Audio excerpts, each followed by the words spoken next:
All right. Good evening, everyone, and thank you for coming. My name is Michael Widener, and I'm the chair of the Department of Geography and Planning here. Many of you know me, but for those of you who I don't know, welcome. We begin by acknowledging that the land on which the University of Toronto operates on has for thousands of years been the traditional land of the Huron-Wendat, the Seneca, and the Mississauga of the Credit. Today, this meeting place is still the home to many Indigenous people, and we're grateful to have the opportunity to work on this land. So it's my pleasure to be here this evening in University College at the University of Toronto, and to welcome you to the Bousfield Distinguished Visitor in Planning Public Lecture with our special guest, Renée Gomes. Before I introduce our distinguished guests, I'd like to take a moment to acknowledge John Bousfield, in whose honor the Distinguished Visitorship in Planning was established, as well as colleagues from the firm that take his name, Bousfields Incorporated, a preeminent planning firm here in Toronto.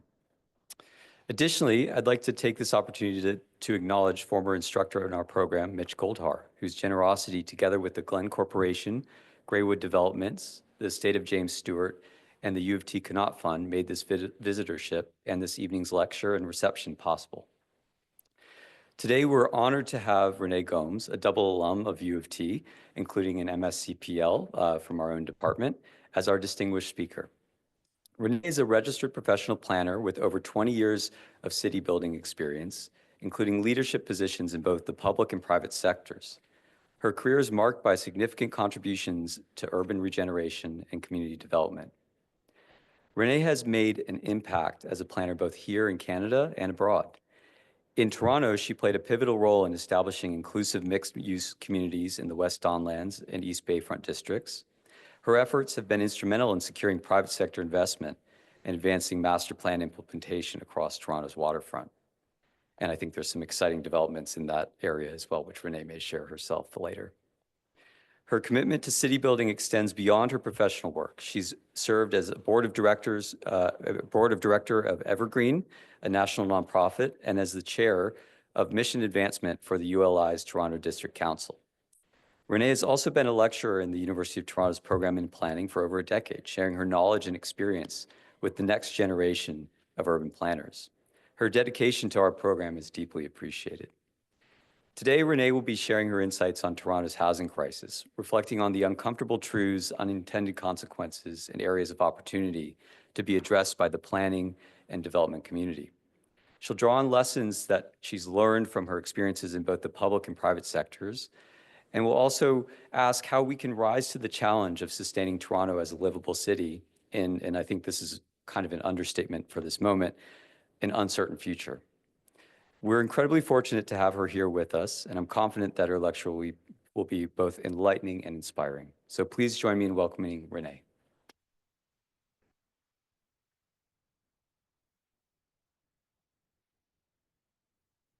Thank you. And thank you all for coming.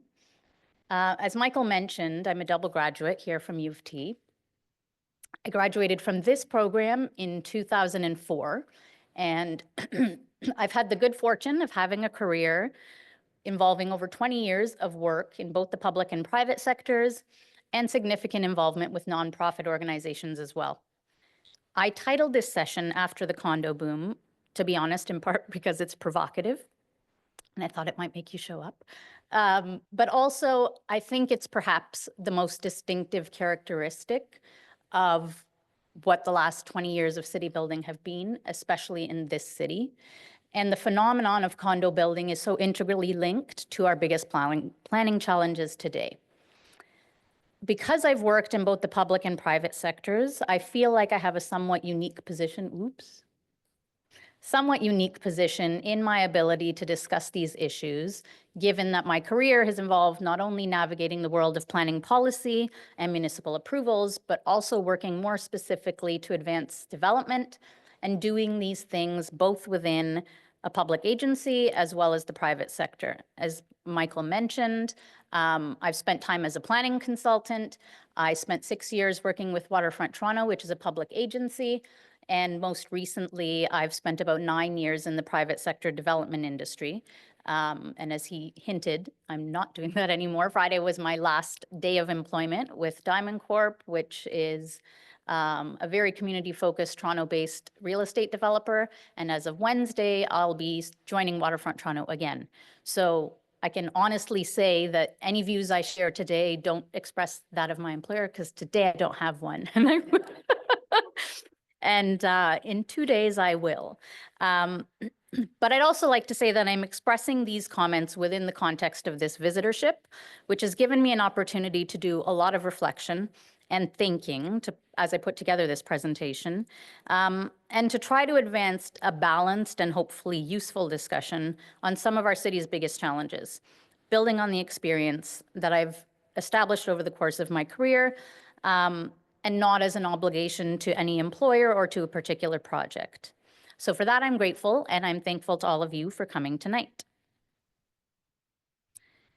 When I look back on my career, I realized that it started at basically what I consider now to be a moment.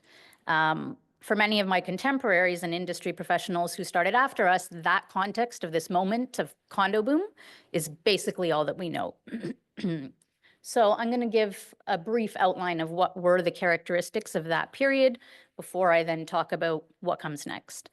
One of the things that stands out to me is that this was a time of big plans. One of the most important of these was in 1998, and it was the amalgamation of the 6 former municipalities of the Greater Toronto Area, which were the cities of Scarborough, Etobicoke, Toronto, East York, North York, and York, into what we now know as the amalgamated city of Toronto. We referred to it as a megacity, and it became the 5th most populous city in North America overnight, with a population of 2.48 million people. At the time, cost efficiency was given as the main reason by the province for establishing this single tier of government.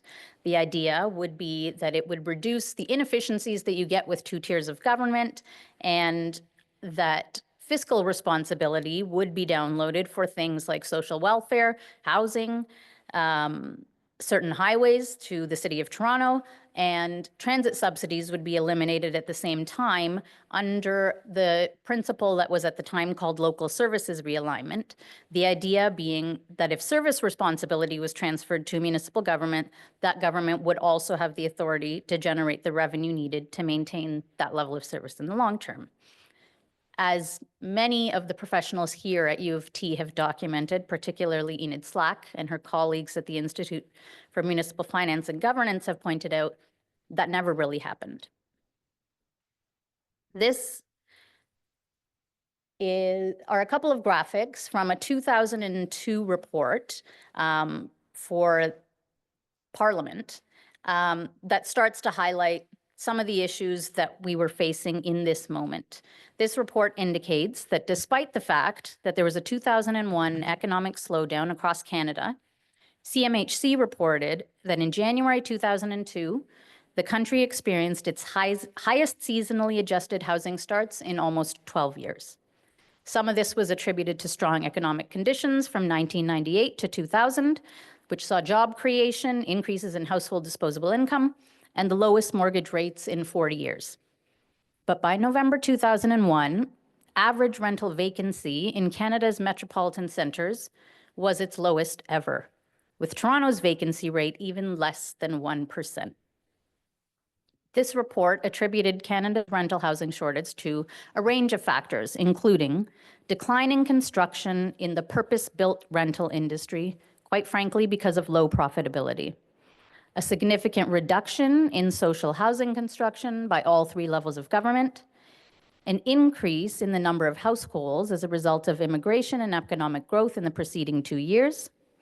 And the report went on to document a number of factors contributing to rental housing supply shortages in more detail, including the erosion of tax incentives to invest in new rental housing beginning in 1972, the introduction of GST, the structure of capital gains taxes, and stringent rent controls, all of which made it pretty much infeasible for developers to build purpose-built rental housing.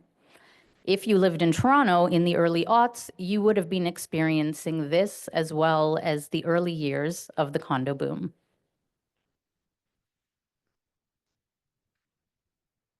By the mid aughts, I guess that's how you say it, 2005, there were other big plans introduced. These are two images from the growth plan for the Greater Golden Horseshoe, which is enabled by the Places to Grow Act, enacted by the provincial government at the time.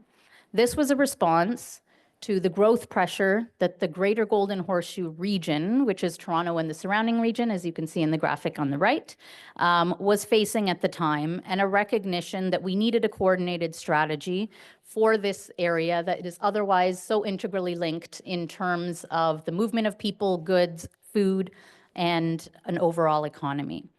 The idea was that there would be a framework for accommodating our projected growth in people and jobs in a way that would more efficiently use land and resources, including new supportive infrastructure, in part as a response to what we now would call the urban sprawl years that came at a time of post-war growth. This is a conceptual plan, the growth concept that was established for the region, which was premised on the idea of centers and corridors concentrating growth in areas where they could be, where new development for housing and jobs could be well served by coordinated and planned infrastructure and higher order transit. This became a blueprint that governed almost 20 years of development after this. It also came at the same time as other changes in provincial policy, a revised provincial policy statement in 2005, the establishment of the Greenbelt to protect sensitive agricultural land surrounding our region, and the growth plan, which I just mentioned.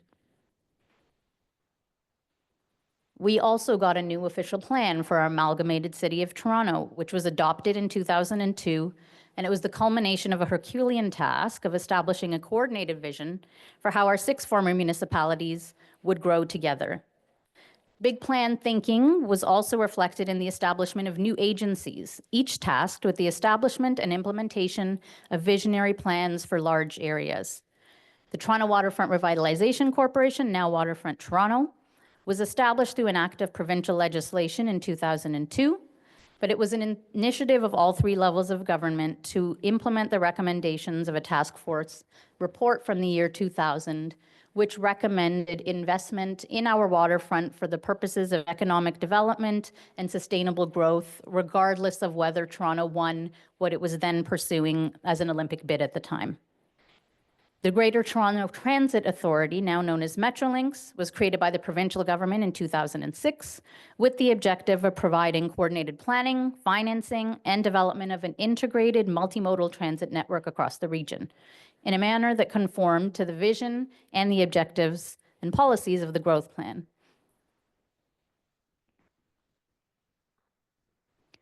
Partly spurred by all of these policy changes, which encouraged intensification, meaning that our region should grow up and not out, development activity for higher density house forms in the Greater Toronto Area increased in the early aughts.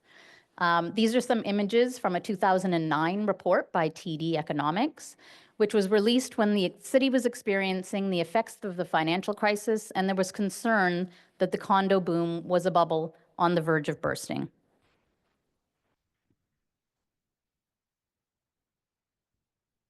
As new development applications continued to roll in, the effects of new buildings on their context couldn't be ignored.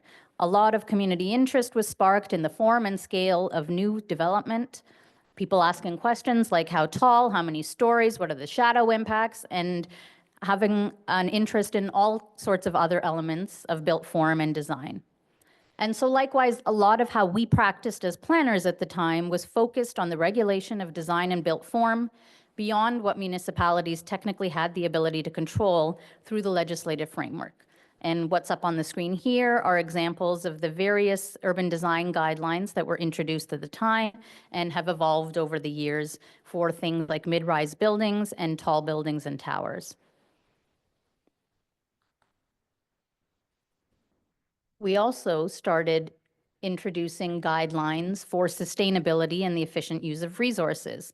Our heightened awareness of the impact of construction and built form on things like climate change was reflected by documents like Waterfront Toronto's minimum green building requirements, which were introduced, I believe, in 2005 for development within its purview. And shortly thereafter, the City of Toronto enacted a green standard, setting minimum requirements that would apply citywide, including both base standards and ones that were incentivized towards a development charge credit that would help to encourage even higher standards of sustainable development. All of these were things that I think were interesting because they go over and above what we did in the regulatory framework, what municipalities had the authority to do to regulate development, and they were facilitated in part by the magnitude of growth that we were experiencing, and as a planning community, our belief that we needed to regulate that and make it be, quite frankly, as good as we could. Many master plan communities also began to take shape during this time. Some of these were first conceived in the 1990s or even earlier, and they were largely driven by the growth in condo development.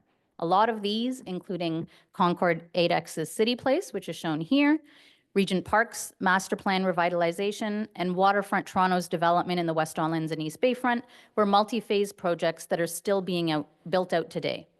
And notably, perhaps, all of these actually involved a substantial amount of affordable housing.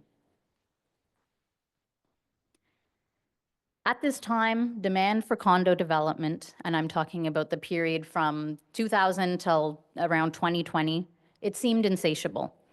Despite concerns over the years that the condo bubble would burst, and the fact that we did encounter some blips along the way, particularly during the global financial crisis, condo development continued to dominate as the primary form of new housing construction.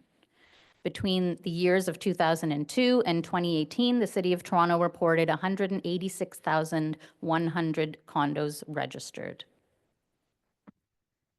All of this development wasn't happening in the absence of a planning framework. As I mentioned earlier, our condo growth was happening in the context of a regional planning policy framework, including the growth plan and the provincial policy statement. Both of these emphasized a concept that as planners, most of us were already thinking about anyway, but this put some terminology to it, advancing the idea of complete communities. The definition in the growth plan was that these are communities that meet people's needs for daily living throughout an entire lifetime by providing convenient access to an appropriate mix of jobs, local services, a full range of housing, community infrastructure, including affordable housing, schools, recreation, and open space for their residents, convenient access to transportation, and options for safe, non-motorized travel is also provided. This was a key area of focus for municipalities that were sometimes struggling for ways to achieve elements of complete communities, given the limited authority and tools they had available to them under the Planning Act, Municipal Act, or the City of Toronto Act. One of the ways in which the City of Toronto would pursue elements of community benefits to complement all of the growth that the city was achieving was the application of Section 37 of the Planning Act. And for those of you who are not familiar with it, this is literally a section of the Planning Act which at the time permitted municipalities to pass bylaws authorizing increases in height and density in exchange for the provision by the owner of facilities, services, or matters to be set out in the accompanying bylaw. This became a standard component of any substantial development proposal, particularly in the downtown. In a 2022 report from the Institute of Municipal Finance and Governance, Julie Ma reported that between 1988 and 2018, the City of Toronto negotiated 773 Section 37 agreements, totaling over $411 million in contributions towards a range of categories, including affordable and social housing, rental housing, parks, roads and streetscape improvements, community services and recreation facilities, public art, transit, and libraries. One of the things that was interesting as a result of the Section 37 approach was that it had the knock-on effect of establishing relationships between the private and nonprofit sectors, which often went beyond the arrangements that they established through their Section 37 legal agreements. The article that is pasted in the middle here describes how what started with a $1 million contribution through Section 37 towards seed funding for the theater center, which is now located on Queen Street West. Two of the developers who were active in the area eventually became major contributors to the center's capital campaign, and one of them inevitably sat on the board. This is a more recent example. At the base of this condominium building on Richmond Street West, a YMCA is set to open shortly. In 2016, the capital cost of that facility was estimated to be $34 million, and 2/3 of that funding came from developer contributions secured through Section 37, some individual contributions, well over $2 or $3 million. Together, 19 projects provided funding that went towards the establishment of the capital cost for this facility. The use of Section 37 didn't come without debate and scrutiny. The language in the Planning Act was so open-ended that there was a lot of concern, and also just in the way that the tool was applied, that Section 37 had simply become a tool for councillors to do what some people called let's make a deal planning. For example, if you give my ward this much money or contribute this much toward my project, your proposal will get approved. More specificity was never really introduced in legislation for where, or in policy, I should say, for where and how it could be used, because that could support legal claims of Section 37 contributions effectively functioning as a tax, which the city actually didn't have the authority to do. This 2013 study by Gladkey Planning Associates, which is pasted there on the right, took a deep dive into the city's history with Section 37, as well as the extensive legal research that had taken place. And one of its conclusions was effectively that even though there's some gray zone, and even though there were absolutely things that were questionable in terms of arrangements that were made, generally speaking, Section 37 could be seen as a tool that was used to make good planning better. This is one of the examples of a project that was highlighted in the report. My personal view is that planning complex projects in existing communities have impacts, both positive and negative, on their communities in a way that's difficult to quantify or even to identify clearly. And Section 37 was a tool that provided a way for creative ideas, for partnerships and community building contributions, which an owner would be willing to make and which the city would have the ability to secure. You can't deny the positive impact that these contributions have had in a lot of neighborhoods, resulting in the delivery of facilities and amenities, especially ones that are now owned by the city or by nonprofits and otherwise would not have been delivered. It's also important to consider something that the Gladkey report pointed out, which is highlighted here on the screen. Section 37 is a tool to address community benefits, mostly in proximity to the development, and over and above all of the other contributions that development already makes as a result of the legislative framework to the surrounding area. So the example that's here on the screen is that what's now known as the Spire condo, there with the green star on it, which when it was developed was approved at 45 stories with 353 units. The legal arrangement secured through Section 37 provided for a contribution of over $3.2 million towards the revitalization of this parish house for St. James Cathedral, a privately owned, publicly accessible space on Lombard Street, and a heritage easement that would prohibit further density on the cathedral site itself. And as I mentioned, this is over and above all of the other contributions that this development would ultimately make as a result of the plan approvals process, which in 2013 were estimated to include over $3.7 million in development charges, $1.1 million in land transfer tax, over $500,000 as a parks levy, and $685,000 in annual property tax revenues. So switching back to other trends and going back to the topic of condo development itself, one notable trend is how much of the new condo supply ultimately became rental housing upon its occupancy, meaning that it was investor-owned. The table on the right from the city's report shows how the tenant-occupied share of new construction units began to grow over time. In the early 2020s, not shown on this table, approximately 37% of condos in Toronto were understood to be owned by investors. A worrisome statistic that has accompanied the growth of investor-owned units is a downward trend in the size of investor-owned condo units. In Q4 of 2023, Urban Nation reported that in 2024, they reported that what in 2023 had been an average square footage of 710 square feet for your typical investor-owned unit had declined within a year to 690 square feet. A City of Toronto report, which is the one that I've taken these images from, reported that between 2015 and 2018, 61% of units registered had fewer than 2 bedrooms. The reality is that investors generally have a price range within which they want to stay.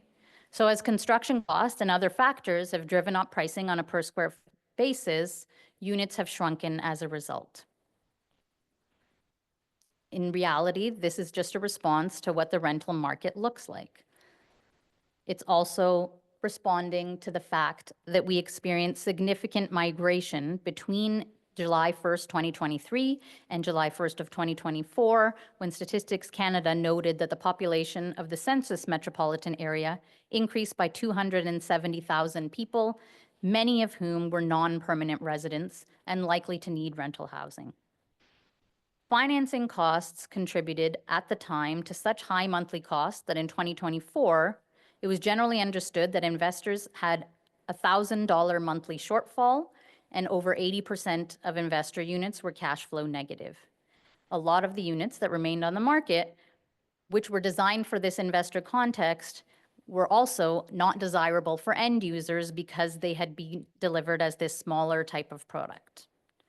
A lot of people might view this as entirely negative, taking it as an indicator of how speculation has made housing out of reach for potential owner-occupiers. But it's also important to consider the table on the left, which serves as a reminder that the downward trend of purpose-built rental housing, which started in the 90s, continued to the point where almost no new rental housing was being built. So it makes you think, is the magnitude of investor-owned housing the cause of the crisis or a symptom? Or maybe it's actually something that has saved us from an even deeper crisis in which there would actually be even less housing available for the rental market. This is an image from a 2019 report from the Toronto Foundation, which highlights the fact that our problems continued to increase. They noted that between 2011 and 2016, the city's GDP grew by 3.2% annually, almost twice the national pace.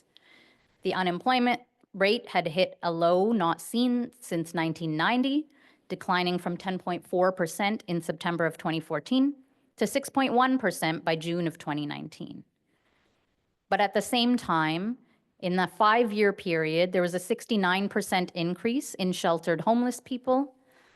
And between 2020 and 23, after this report, construction costs for key materials like concrete and structural steel increased by almost 50%, adding additional pressure on the cost of new units.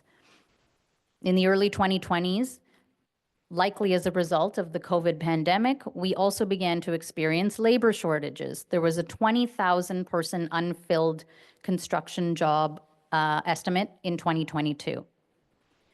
Interest rates also started rising in the second quarter of 2022, and they continued to climb until they reached 5% in June of 2024. All of these things had a dramatic increase on the costs for new development and also had a severe dampening effect on purchaser activity. A number of reports and studies have been done over the years documenting the magnitude of the housing crisis and its complexity. On the screen here is not an exhaustive list of reports on the issue, and it's not intended to endorse the positions set out in any one of these, but they're here just to show how much research and commentary has gone into identifying the root problems and potential solutions for our housing crisis. There are some general categories that are generally accepted as part of the problem. We have an overall lack of supply. There's a lack of housing supply overall, there is a lack of purpose-built rental housing, and there is also a lack of affordable housing. At the same time as housing costs have been increasing, wages have not been keeping pace with inflation.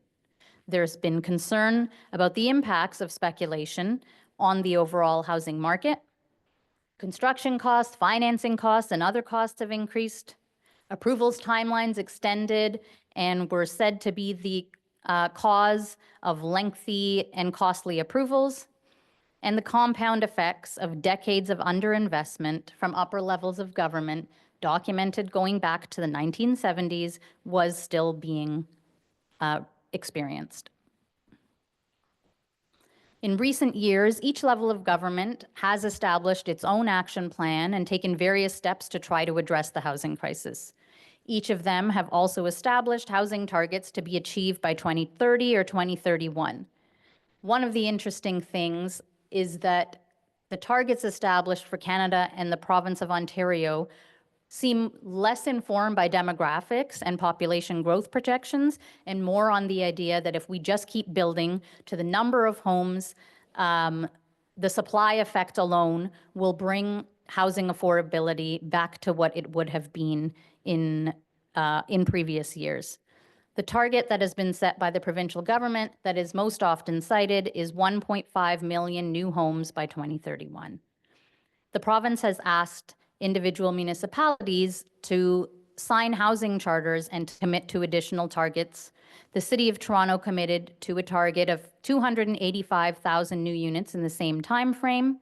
And between the years of 2022 and 2024, 70,000 new units were achieved through housing starts. City of Toronto also established its own additional targets of 6,500 rent-geared to income units, 41,000 new affordable rental units, and 17,500 rent-controlled market units to be achieved by 2030. Each level of government has also taken some very promising steps in recent years. And what's not up on the screen is the most recent announcement that came out like 5 hours ago from the Prime Minister. The City of Toronto, in response to a lot of concern about the regulatory framework and the extent to which it was biased towards low-density housing in so much of the city, advanced an initiative called Expanding Housing Options in Neighborhoods. This was intended to make it easier to build smaller house forms, less likely to be condos, and more likely to provide opportunities for house type, ground floor regulated or ground floor related house forms in response to a 42,000 unit projected demand for this form of housing. As a result of this initiative, multiplexes are now permitted citywide, as shown in the yellow map on the screen, whereas previously 70% of the city's zoning permitted only single-family dwellings. The City of Toronto has also introduced a series of development charge and property tax waiver programs to incentivize purpose-built rental and affordable housing, most recently deferring development charges for projects in process that have at least 5% of affordable housing. The cities of Mississauga and Vaughan have also taken steps to provide incentives in the form of development charge relief. In November, Vaughan reduced development charges by 47%, with the new rates staying in place for 5 years. Mississauga in January announced that development charges would be reduced by 50% for new builds and 100% for 3-bedroom units in purpose-built rental projects, for projects that pull building permits before November of 2026. Hundreds of millions of dollars are finally flowing from upper levels of government, with commitments from the federal and the provincial governments that we haven't seen in decades. Both levels of government have also aimed to stimulate purpose-built rental development by eliminating or providing rebates for HST. This is a map that pops up every year because people in Toronto sometimes get really excited that we lead this crane index for North America. This shows Toronto coming out on top, and this the geography that we used for the city here is mostly referring to the downtown. But even with that, with 83 cranes, Toronto had the most cranes in North America by Q3 of 2024, a position that we've held or come close to in many recent years. Urban Toronto's UT Pro research reported 263 cranes across Toronto, Halton, Peel, York, and Durham regions, with a large number of those being used for residential development. By 2024, CMHC's housing supply report noted that the Toronto Census metropolitan area experienced housing starts of over 47,000 units. This was the second highest level on record, behind 2012. It was a 5.1% increase over the year 2022. Sorry, this was a 2024 report, reporting on 2023 stats. The growth in housing starts in 2023 was driven almost entirely by apartments, with a high number of units breaking ground in both condos and the purpose-built rental housing segments. So we had cranes in the air, and we have housing starts. Everything's good, right? One of the concerning things to note here is that this CMHC report indicated that most of the annual increase in housing starts was attributable to the first half of the year, and things slowed down considerably after that. Many of the projects that were built in 2023 and 2024 were projects that were financed or launched for sale in the lower interest rate environments of 2021 and 2022. This is an image from Urban Nation's Q4 report on annual housing, specifically condo construction starts. The 10-year average is illustrated by the dotted line across the top. And what we can see is that despite what I noted from the CMHC report, which was released in Q3 of 2004, this more recent data, which captures all of 2024, notes that by the end of the year, construction starts had plummeted to below 10,000 units in the Greater Toronto and Hamilton region, well below the 10-year average and lowest since 2002. 14 projects were canceled last year, representing 2,806 units. 1,434 of those were converted to rental, which seems encouraging. The number of cancellations at that time was similar to what we saw in tougher years like 2018 and 2020. But it's very likely, as Urban Nation reports, that that number is going to climb higher this year. Because in 2024, many of the projects on the market were launched in the more attractive interest rate environment from the previous years, and those that were going to start construction had an easier time achieving their pre-sales targets.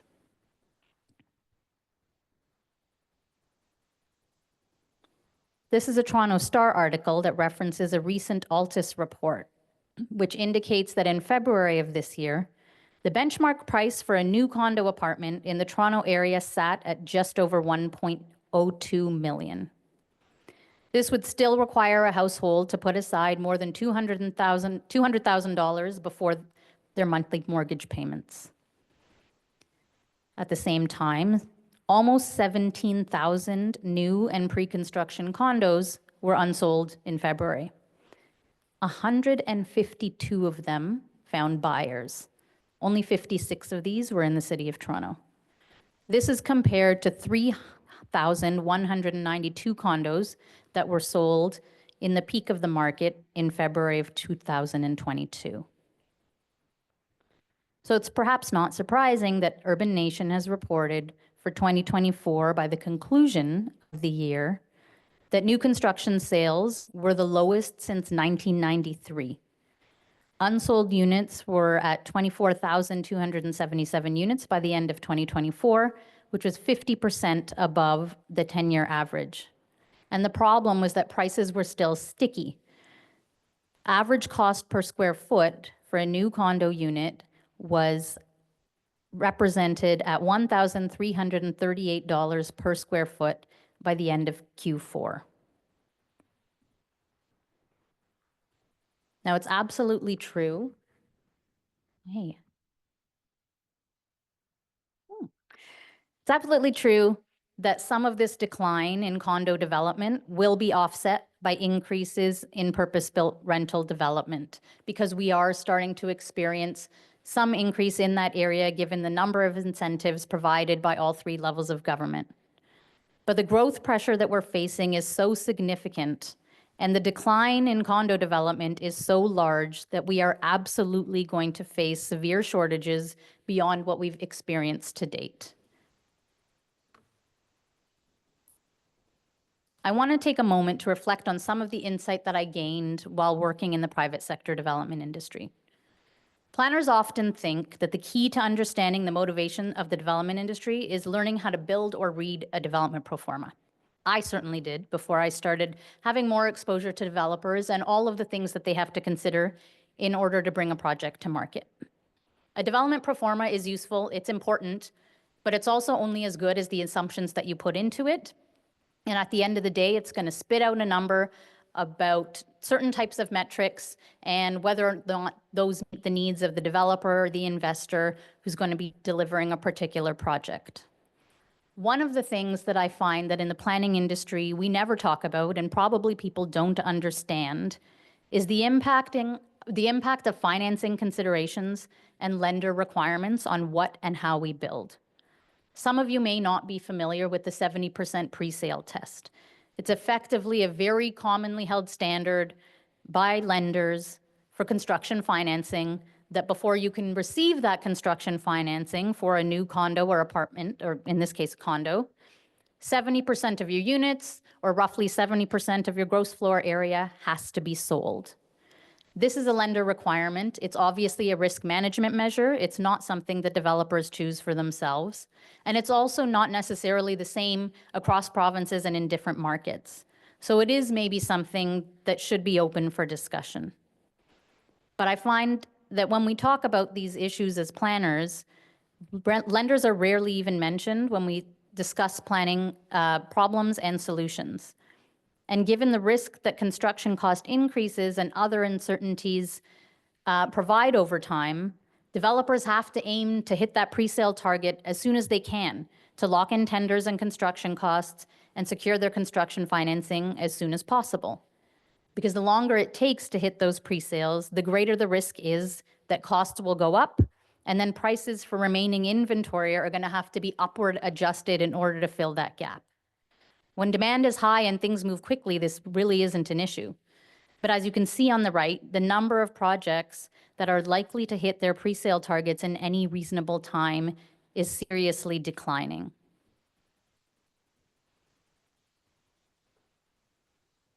I like this headline because this is what it feels like. Costs are increasing. Affordability seems to have been a problem for the last 20 or more years, both for renters and for potential purchasers. For anyone who otherwise would have been an investor fueling some of that rental market that was not being delivered through purpose-built rental housing, the metrics don't make sense for them anymore either.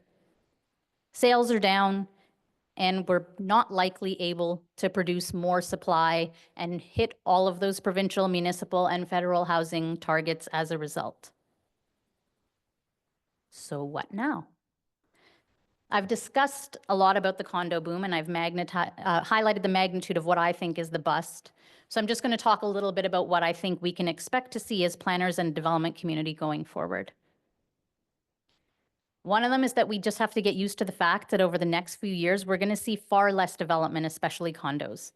I think that's going to manifest in far fewer very tall and super tall buildings, because if they're delivered, they need to hit much higher pre-sale numbers, and the risk associated with those is very significant and likely to produce a situation in which those just can't be achieved over the next few years.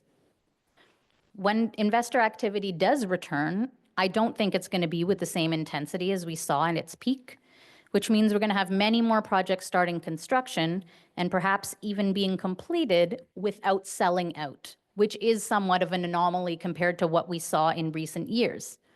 I think this might have a bit of a corrective effect on things like the quality and the size of units, because now the people who are looking at the end of the process once something is already built can see what they're buying. And they may look at things in a different way from somebody who's looking on and buying off plans.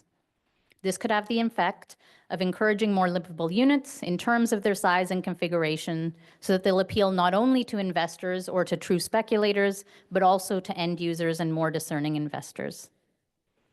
I also think there is going to be a flurry of municipal approvals activity, which we've already started to see, as developers seek to reposition sites, either because the built form that they had previously planned or the commitments associated with that development simply don't make sense anymore.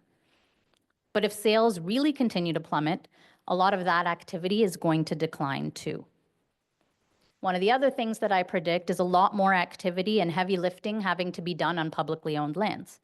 This is one of the things I'm excited about getting to work on when I go to Waterfront Toronto.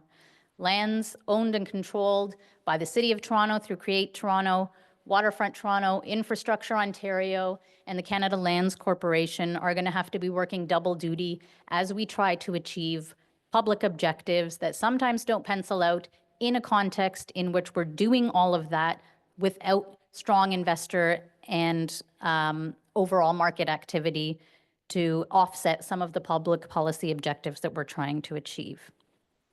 The other sad reality is that our supply crisis is going to worsen, and so will affordability. One of the big debates right now is what do we need to do in order to kickstart the market and make housing more affordable? A very live debate centers on the issue of government fees and charges, particularly development charges. Development charges, for those of you who don't know, were introduced in 1989 and substantial revisions to legislation were made in 1997. The principle behind development charges is that there needs to be a way for municipalities to obtain the revenue necessary to finance the infrastructure needed to accommodate projected growth. Since growth pressure is the result of new people and new development and not the existing residents of a city, we arrive at the principle of growth paying for growth. In principle, that's generally sound, and a lot of studies have concluded that development charges are ultimately necessary. But a funny thing has been happening, and development charges have been increasing at a rate that has seriously outpaced inflation over recent years.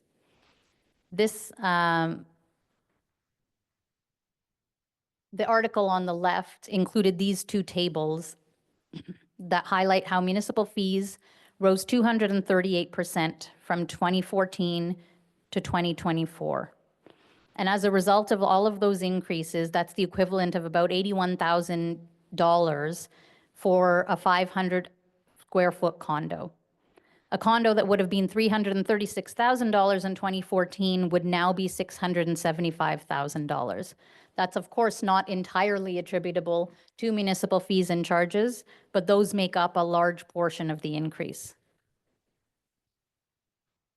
There's of course another side to this. This is a document produced by the Association of Municipalities of Ontario, intended to separate myth from reality when it comes to the issue of arguments made that government fees and charges are too high. One of the things that I see on this list that concerns me a little bit is the comment that people often make, which is, well, who cares if we eliminate or defer development charges because developers aren't going to pass those savings on to purchasers anyway. And to me, this is sort of like a gotcha question, which is highlighting the underlying fact that the regulation of revenue and of income is not actually the jurisdiction of municipalities. And if there isn't a sound reason for why those development charges are so high in the first place, then that in and of itself should be the reason why they're revisited and potentially revised. The other thing that we have to consider is the practical reality that if we're going to dig in our heels and say we're not going to make any changes to any of these fees and charges because we need to get this revenue, that's happening at a time when otherwise no supply is being delivered, so you're actually going to get none of that money. So we need to figure out some way of navigating this debate, and I keep on feeling like all we do is this.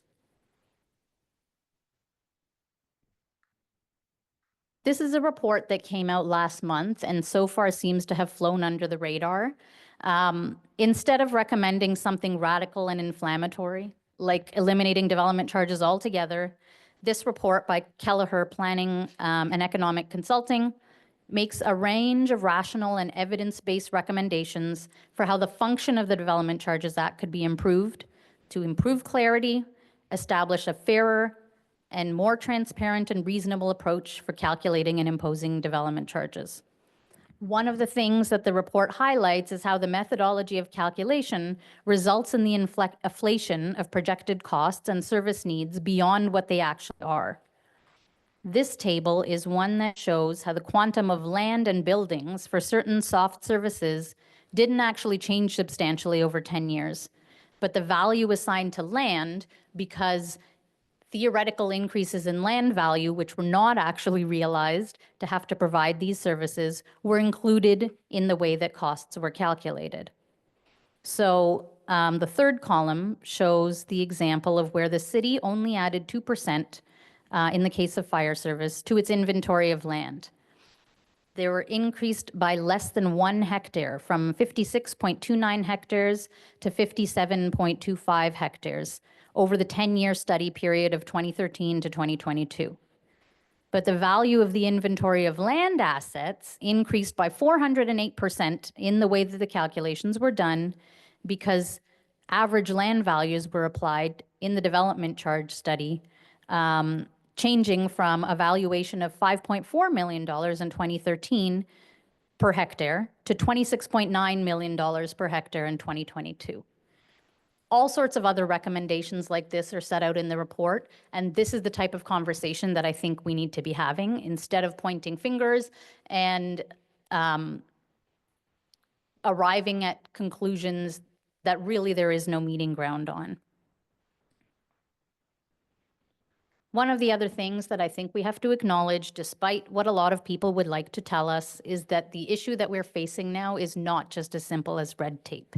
This is a soundbite that is repeated by a lot of people in the development industry, a lot of people who feed off of the development industry but aren't necessarily ever involved with municipal planning approvals. And because it's something that's easy to digest, I think it's been embraced by provincial and federal governments as a key component of our housing solutions. I don't want to downplay the frustration that all of us face when we go through complex municipal approvals and are faced with frustrations that absolutely can be referred to as bureaucracy that's broken and needs to be fixed. But we also have to acknowledge that major changes have already started to take place with respect to, for example, the City of Toronto's planning division and some really positive procedural changes that they've made in how they process application. But it's become characteristic of what have been now years of unpredictability in the legislative framework as a result of what feels to me like inconsistent and piecemeal changes to multiple pieces of provincial legislation because of the province aiming to respond to concerns from the development community about how we need to make things simpler. But really what has resulted is the introduction of confusion and the lack of clarity around interpretation, risks associated with uncertainty, and a whole host of unanticipated effects, which I'll talk about a little bit more in a bit. We really do need predictability in our planning system. We need a clear framework for the type of obligations that can and should be imposed on development and how municipalities can do it. And the development industry needs to be able to make decisions about what they can underwrite and invest in and what they can ultimately build without the risk that in 1 month, a decision that they've made is going to cost them exponentially more because something has changed in the planning system in a way that we never anticipated. This is a partial list of all legislative and policy changes that have been made since 2019. Each of these amended number of other acts of legislation, including the Planning Act, Conservation Authorities Act, City of Toronto Act, Municipal Act, Development Charges Act, Ontario Heritage Act, Ontario Land Tribunal Act, and more. One example of the way in which these types of changes introduced unanticipated consequences was Bill 109, which was introduced with the goal of eliminating that red tape and making the municipal approvals process shorter. It obligated municipalities to process municipal approvals applications under certain categories within a statutory timeframe. Otherwise, they would have to give back application fees. And the result of this, instead of making all the applications get processed faster is that we saw a whole host of premature refusals. We saw a whole number of city staff in every municipality have to report to their councils, overhaul their planning approval systems, and in the cases where they did want to approve something, have to fast track it and do it through sort of a monster process where they added all kinds of conditions to deal with the types of things that they otherwise would have addressed through the municipal approvals process. Just as we now understand the impact of the unpredictability of potential tariffs and other trade-related measures from the US, and the disruptive impact that that unpredictability has on our markets and our economy, I do hope that governments here will understand that a constantly changing legislative framework has a similar effect on planning and housing development, although obviously on a smaller scale than tariffs. The other thing that I think we need to be mindful of, especially those of us in the development industry who like to complain, and I'll put myself in that category sometimes, is that we can't build complete communities through checklist planning. So a lot of the things that we've been advocating for in trying to get to simpler and faster solutions is at risk of reducing our process to one where people think that municipal approvals and all of the things that you have to do when you're introducing a 30 or a 40-story building on a piece of infill land where you have an existing community around it should be as simple as pulling a building permit. And maybe some people really want that and they think it's the best way to go. But one of the things that we have to consider is that the development community is made up of business people. Most of them actually have ideas for their projects and things that they want to do. And they want the opportunity to be able to say, when something is presented to them as a series of parameters within which they have to build, what if I do this instead? And to have the ability to have a conversation about that. The more that we reduce our planning process to a black and white checklist, the more that we are at risk of not being able to do a lot of the creative things that not only benefited our communities, but also made developers able to navigate the planning approvals framework and introduce solutions that best worked for their sites with their unique circumstances and their individual objectives. One of the things that concerns me is the way that what I formally described as a former system of Section 37 has been replaced by a new wording in Section 37 of the Planning Act, which replaces the idea of negotiated contributions with what cities can introduce as mandatory with appropriate bylaws and policy framework, called a community benefits charge. It's a standard amount in the City of Toronto. It's 4%, and it's levied on land value when you go to pull your permit. Sounds good. It's straightforward. It's clear. There's no risk of somebody playing silly bugger or funny business. But the reality is there are all kinds of things that people might want to introduce and actually like to be able to incorporate into their projects that you can't do within that framework because municipalities don't have the legal ability to secure it. So I really think that without overhauling our planning system completely, we do need to think about better tools for securing a full range of city building benefits given the complex environment that we work in. There are a couple of tools that municipalities are exploring across the Greater Golden Horseshoe. One of them is community improvement plans, which effectively provides a legal framework for incentives, financial incentives to be offered. Another one is something that was permitted years ago and was never really explored, but some medium and other fast-growing municipalities are exploring the idea of a development permit system, which combines various aspects of the planning approvals process, things like zoning and site plan approval, into one process so that a predictable framework can be established and development that conforms to this can move through approvals quickly. This is being explored in real time, and it'll be very interesting to see how that works out. I think it's something that could work for medium-scale sites in areas where you don't have a lot of growth pressure and ones in which people are less likely to come up with some completely different idea of something that they might want to introduce at the end of the day. Something that I personally have a lot of interest in is the idea of conditional zoning, which is actually something that the Planning Act has permitted for over 15 years, but regulations have never been introduced to permit this.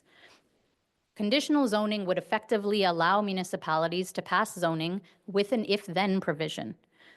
There would have to be a lot of careful consideration about how this was implemented to ensure that any conditions don't just become a wish list of developer demands that can't necessarily be justified as good planning. But if any such zoning first required official plan policies and analysis to set out priority areas and to determine appropriate policy objectives and to make the case for why certain contributions could be used in the case of certain permissions, then this could be a really effective tool for us going forward. And I think it's something that's worth exploring. Right now, municipalities in Ontario have only one tool for securing affordable housing as an obligation that they can require. This is inclusionary zoning.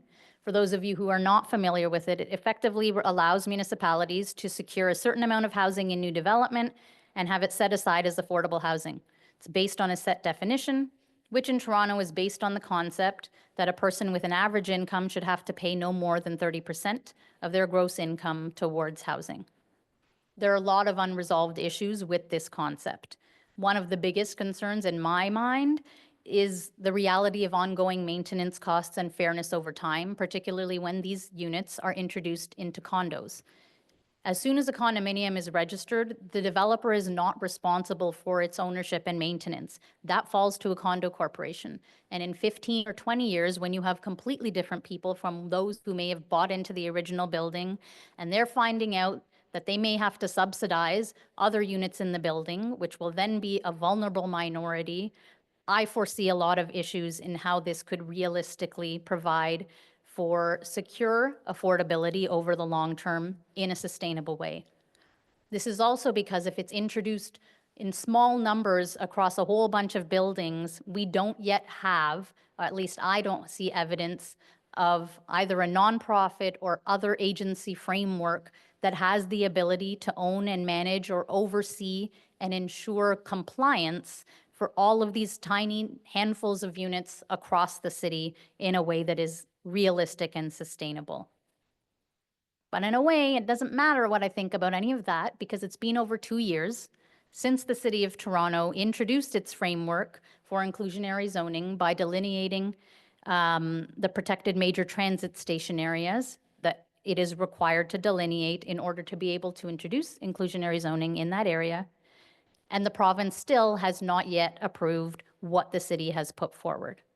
So even though we have lots of debates about what we think works and what we think doesn't, we can't do anything.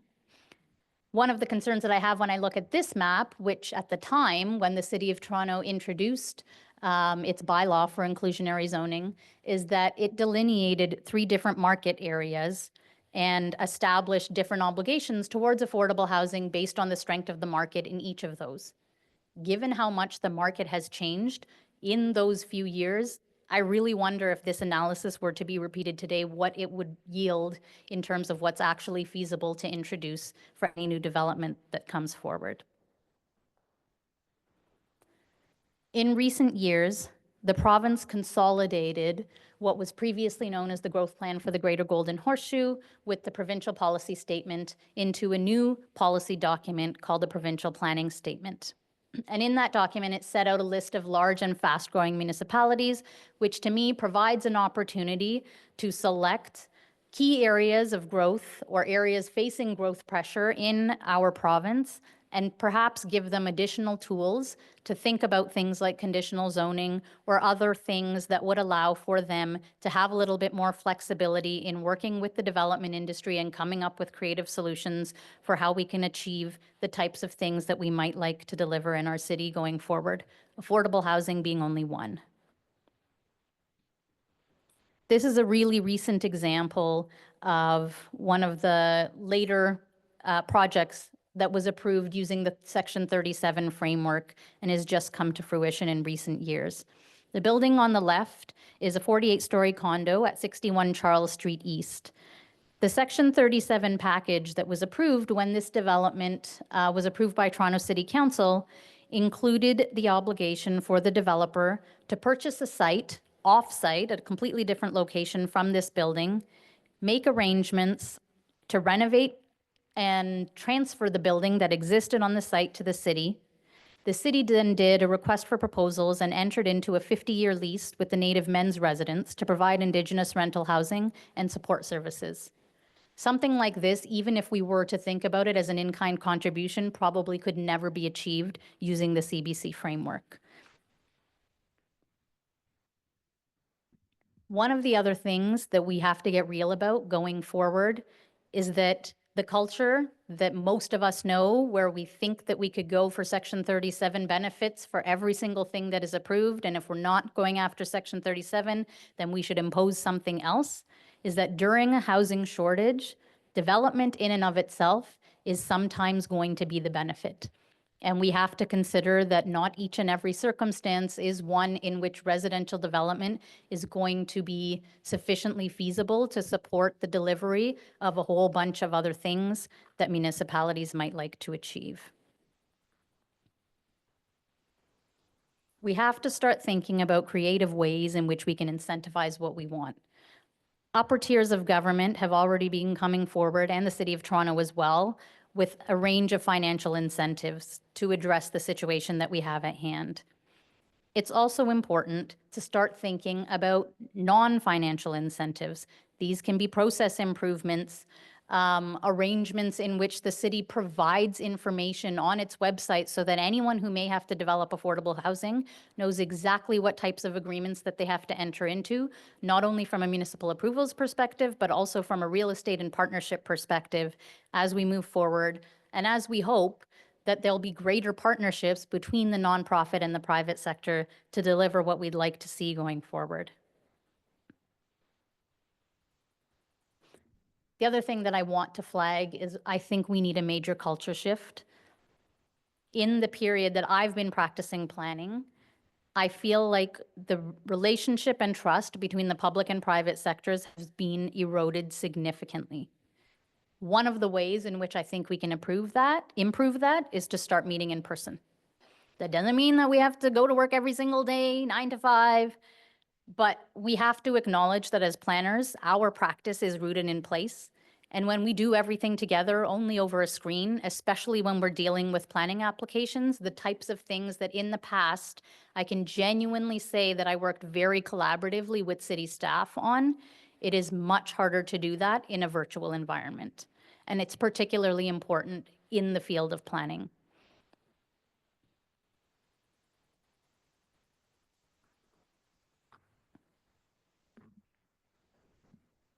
This is something that I really think we need to talk about. When I was in planning school, municipal finance was an optional course, and I took it, and it was taught by Enid Slack. And there are things that I learned from that course that I'm talking about in this presentation today, and that I think about all the time because they are so fundamental to understanding the root causes of the problems that we face and the things that we have to deal with going forward.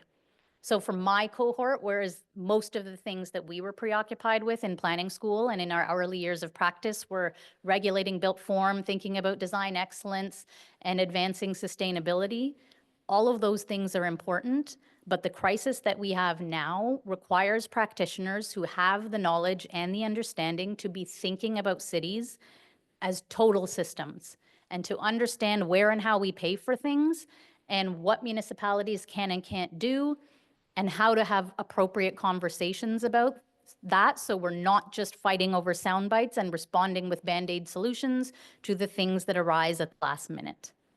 So if you are a planning student, I encourage you to take a course in municipal finance. I hope it's available.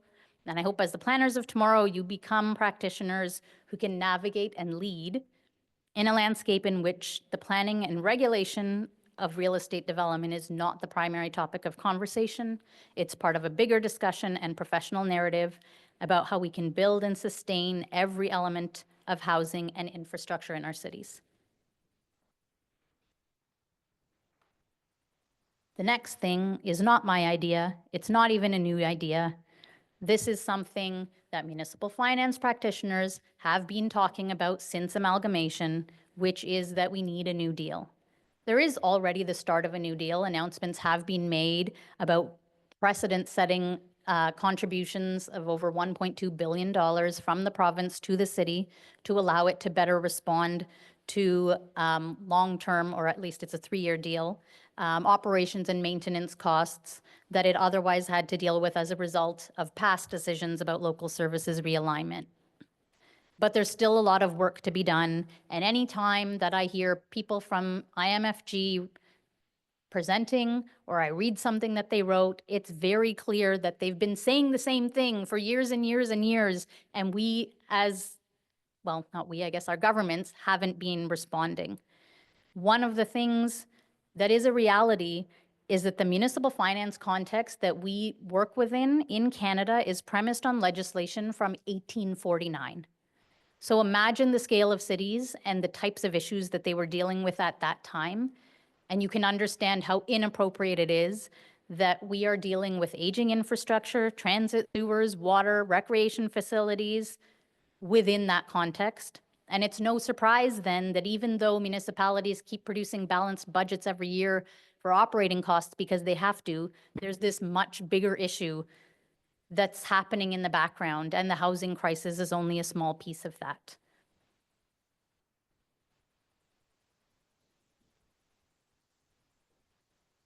It might seem naive to be repeating the same calls that have been made for 10 or 20 years when nobody has been doing anything about it. But for the last 20 years, nobody ever anticipated the disruptive and far-reaching effects of COVID. Nobody fathomed that we would end up in a trade war with the US and in such a period of economic uncertainty. We have to recognize Toronto is undeniably the economic engine of this country.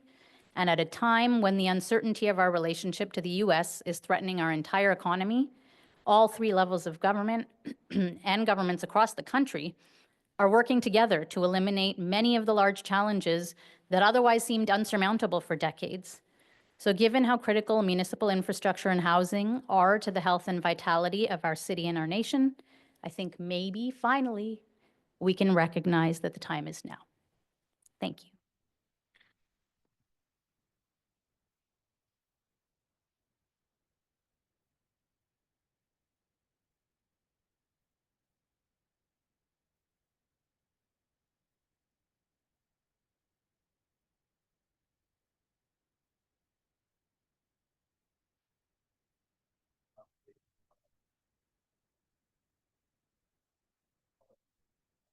Sure.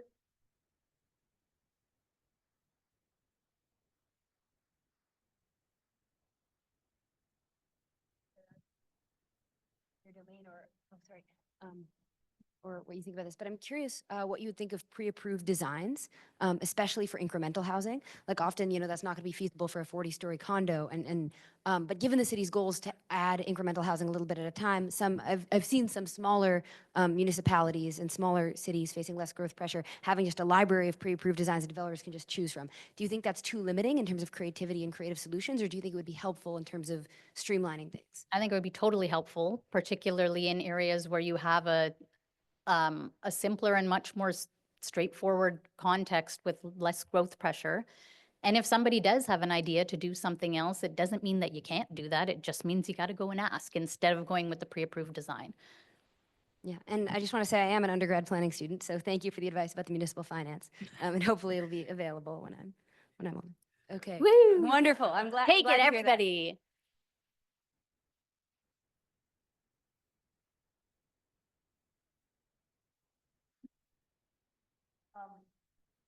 Thank you so much for a wonderful talk. I learned so much, and you're so right about so many things.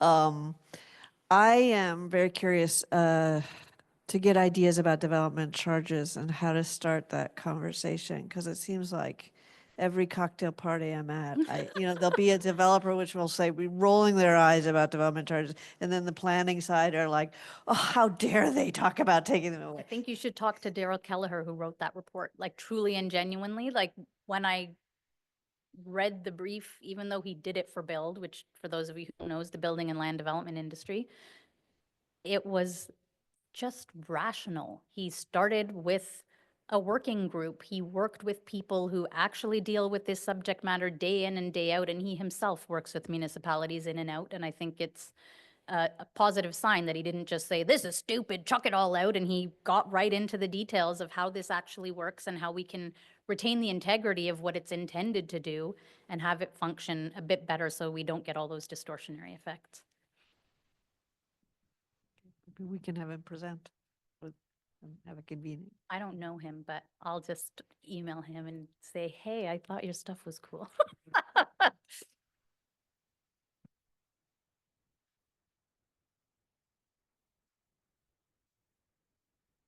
Really interesting talk, Renee. Thank you.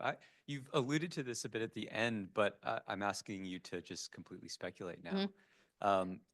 What are tariffs going to do to this whole equation? Because we're dealing with a really crazy financial situation before It's going to make it an even event. worse. It's like just the impacts on construction costs alone at a time when there's already been so much volatility, I think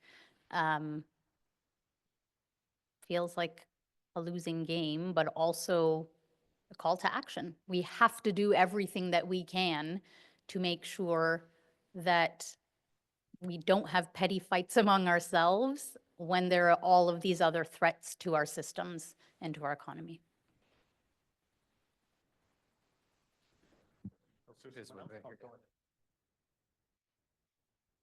Hi, Renee. In your presentation, you talk about condition zoning. I'm definitely gonna go read Planning Act sometimes and check it out. Yeah, probably gonna ask ChatGPT to help me a bit, but definitely gonna read it myself. Can you give like an example of what you had in mind when you mentioned condition zoning as a solution? Sure. So the city of Toronto actually has been asking the province to introduce regulations for conditional zoning. I found record as early as like 2013, I think, that they made this request, which they did at the time when they were considering employment land conversions, so that in cases where it was determined to be appropriate to convert a site that was otherwise in the past designated for industrial use and not permitted to have residential uses on it, they could do so with some conditions that would help to secure things like affordable housing or other community benefits contributions. That would be an example. So it would be like getting the approval, but condition of providing affordable housing, or? Not necessarily affordable housing, and I think that's why you would need to have a solid policy framework to go with it to make sure that there is actually, like in my view, the best thing to have is a menu.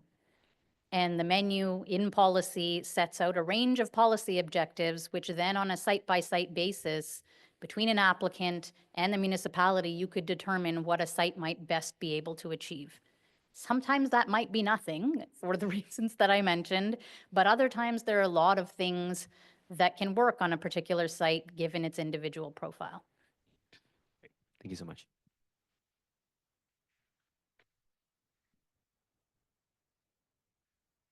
Thank you, Renee. There's so much in your talk, it's hard to know what to respond to, from predictability of planning systems versus flexibility, how we pay for infrastructure, all those kinds of things, what should be built. There are a lot of issues there, and I'm sure working in the field, you know the kind of craziness of the incremental system and the complexities we created without necessarily being sort of ground level principles of what we want to achieve. But the housing crisis, I wonder, like we can get all that stuff in order, but the housing crisis is essentially worldwide across the developed world, especially in Anglo countries. They have very similar profiles. And a lot of it seems like, regardless of the planning system, there are big structural issues in the economy and in financing that actually are beyond the level of the city and maybe the province and maybe even the nation state. So given that, how do you respond to that? I mean, we have the issue, we have an issue of supply, right? There's huge amounts of demand, but we can't produce housing that anyone can afford. And this seems to be like beyond our planning system kind of issue. I totally agree with you that it's beyond a planning system issue, and that's in part why I think at a minimum, what we have to do is establish a better framework for municipalities to be able to build and pay for and do the things within cities that establish infrastructure of which housing is a part.